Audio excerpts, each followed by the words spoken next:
हरे कृष्णा। राधे राधे कृष्ण दासी के चैनल में आप सभी प्यारे प्यारे बिहार जी के भक्तों का स्वागत है। और आप सब कैसे हो? कान्हा जी की कृपा से आप सब ठीक होंगे। तो आज है माघ मास की जया एकादशी। तो चलिए जी कथा शुरू करते हैं। पसंद आए वीडियो तो लाइक शेयर एंड कमेंट जरूर से करना है। राधे राधे। तो हाथ में हमेशा की तरह तुलसी पत्ता, फूल या तिल ले सकते हैं। चावल नहीं लेने, ना खाने हैं, भोग लगाने हैं। द्वादशी को चावल जरूर से बनेंगे, भोग भी लगाइए और खाइए। तो इस व्रत में भगवान को केशव नाम से पूजा की जाती है। व्रत करने वाले को भूत, प्रेत, पिशाच आदि योनियों में जाने का भय नहीं रहता और अनेकों जन्मों के पाप नष्ट हो जाते हैं। व्रत करने वाले को लोक और परलोक में सभी सुखों की प्राप्ति होती है। युधिष्ठिर ने पूछा, भगवान कृपा करके यह बताइए कि शुक्ल पक्ष में कौन सी एकादशी होती है, इसकी विधि क्या है तथा इसमें किस देवता की पूजन किया जाता है। भगवान श्री कृष्ण बोले, माघ मास के शुक्ल पक्ष में जो एकादशी होती है उसका नाम जया है। यह सब पापों को हरने वाली उत्तम तिथि है। पवित्र होने के साथ ही पापों का नाश करने वाली है तथा मनुष्य को भोग और मोक्ष प्रदान करती है। इतना ही नहीं, यह ब्रह्म हत्या जैसे पाप तथा पिशाच का भी विनाश करने वाली है। इसका व्रत करने पर मनुष्य को कभी प्रेत योनि में नहीं जाना पड़ता। इसलिए राजन, प्रयत्न पूर्वक जय नाम की एकादशी का व्रत करना चाहिए। हे राजन, मैं एक पौराणिक कथा कहता हूँ। एक समय इंद्र नागलोक में अपनी इच्छा अनुसार अप्सराओं के साथ रमण कर रहा था। गंधर्व गान कर रहे थे। वहाँ गंधर्वों में प्रसिद्ध पुष्पवंत, उसकी लड़की तथा चित्रसेन की स्त्री मलिन, ये सब थे। उस जगह मलिन का लड़का पुष्पवान और उसका लड़का माल्यवान भी था। उस समय पुष्पवती नामक एक गंधर्व स्त्री माल्यवान को देखकर मोहित हो गई और काम बाण से चलायमान होने लगी। उसने रूप, सौंदर्य, हाव भाव आदि द्वारा माल्यवान को वश में कर लिया। पुष्पवती के सौंदर्य को देखकर माल्यवान भी मोहित हो गया। अतः ये दोनों कामदेव के वश में हो गए। परंतु फिर भी इंद्र के बुलाने पर नाच गाने के लिए जाना पड़ा और अप्सराओं के साथ गाना शुरू कर दिया।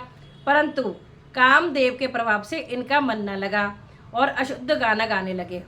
इनकी भाव भृंगियों को देखकर इंद्र ने इनके प्रेम को समझ लिया और इसमें अपना अपमान समझकर इंद्र ने इन्हें श्राप दे दिया कि तुम स्त्री पुरुष के रूप में मृत्युलोक में जाकर पिशाच का रूप धारण करो और अपने कर्मों का फल भोगो। इंद्र का श्राप सुनकर ये अत्यंत दुखी हुए और हिमालय पर्वत पर पिशाच बनकर दुख पूर्वक अपना जीवन व्यतीत करने लगे। रात दिन में उन्हें एक क्षण भी निद्रा नहीं आती थी। इस स्थान पर अत्यंत सर्दी थी। एक दिन पिशाच ने अपनी स्त्री से कहा, ना मालूम हमने पिछले जन्म में ऐसे कौन से पाप किए हैं जिससे हमें इतनी दुखदायी है पिशाच योनि प्राप्त हुई है। देव योग से एक दिन माघ माह के शुक्ल पक्ष की जया नाम की एकादशी आई। इस दिन दोनों ने कुछ भी भोजन ना किया और ना ही कोई पाप कर्म किया। इस दिन केवल फल फूल खाकर ही दिन व्यतीत किया और महान दुख के साथ पीपल वृक्ष के नीचे बैठ गए। वह रात्रि इन दोनों ने बहुत कठिनता से काटी। सर्दी के कारण उनको रात्रि में निद्रा भी नहीं आई। दूसरे दिन प्रातःकाल होते ही भगवान के प्रभाव से इनकी पिशाच देह छूट गई और अत्यंत सुंदर अप्सरा और गंधर्व की देह धारण करके तथा सुंदर वस्त्रों तथा आभूषणों से अलंकृत होकर नागलोक में प्रस्थान किया। आकाश में देवगण तथा गंधर्व इनकी स्तुति तथा पुष्प वर्षा करने लगे।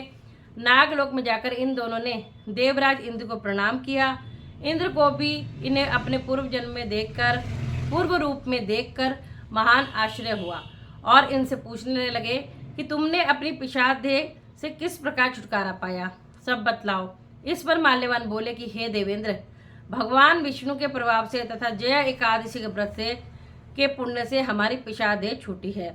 इंद्र बोले, हे माल्यवान, एकादशी व्रत करने से तथा विष्णु के प्रभाव से तुम लोग पिशाच की देह से छोड़कर पवित्र हो गए हो और हम लोगों को भी वंदनीय हो गए हो, क्योंकि शिव भक्त हम लोगों के वंदना करने योग्य है।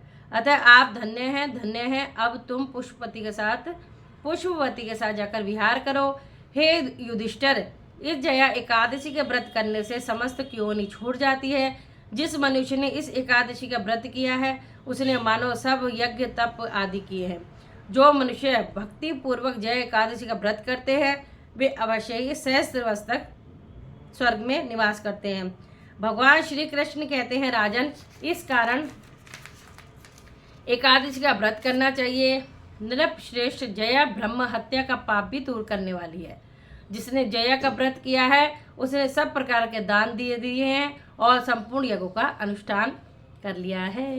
बोलो श्री एकादशी मैया की जय, श्री हरि विष्णु भगवान की जय, लक्ष्मी नारायण भगवान की जय, श्रीमन नारायण नारायण नारायण, भजमन नारायण नारायण, लक्ष्मी नारायण नारायण नारायण, गोविंद नारायण नारायण। बोलो लक्ष्मी नारायण भगवान की जय।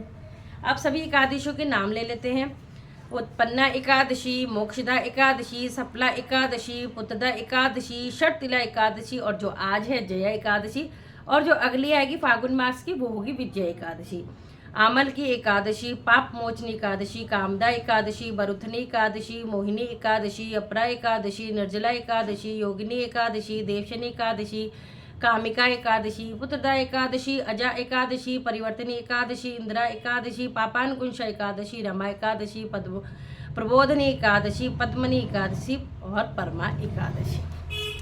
और अच्छी लगी वीडियो तो शेयर भी करना। राधे राधे सभी को।